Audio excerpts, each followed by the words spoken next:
एक भाई अपना बहन के द्वार पर 12 वर्ष के बाद जाय छथिन और वो बहन कते के भाव में ऐ समदाउन के कहने छथिन। देखियो भाव है 12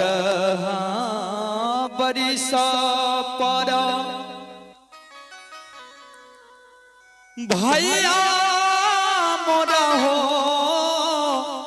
अइलखिना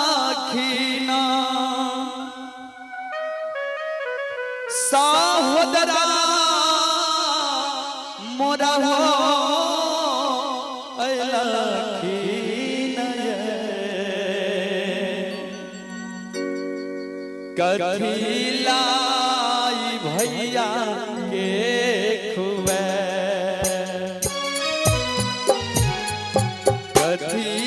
भैया के हुए 12 वर्ष पर भैया मोरा हे सहोदरा मोरा हे कथी लाई भैया के जमे कथी लाई भैया के जमे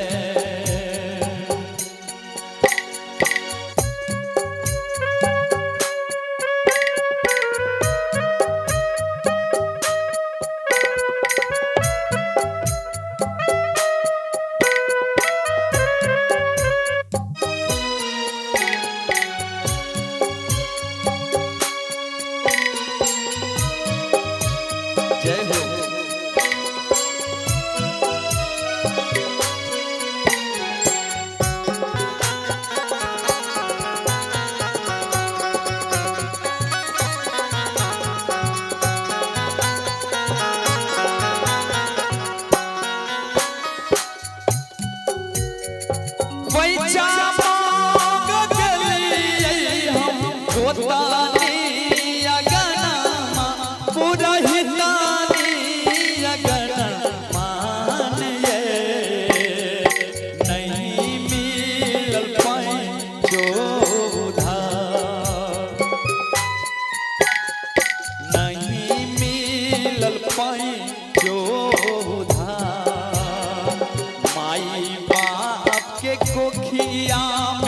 कौन चूक के लिए आहू कौन चूक के लिए नये वर मिललिया न पद भिखा वर मिललिया न पद भिखा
हे यो रहिए में भूलई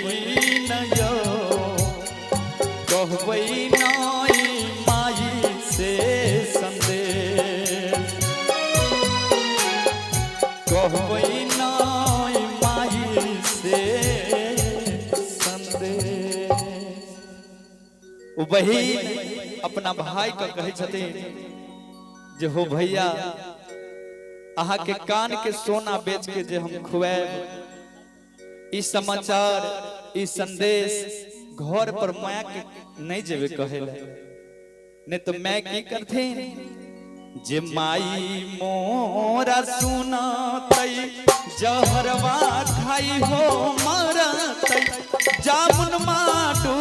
भी मरतई नहे भौजो लबरो उला खाना दे लबरो भौजो उला खाना दे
भैया मोरा हे अइलखिन सहोदरा मोरा हे अइलखिन ये कथी लाई भैया के खुए कथी लाई भैया के खुए आए बार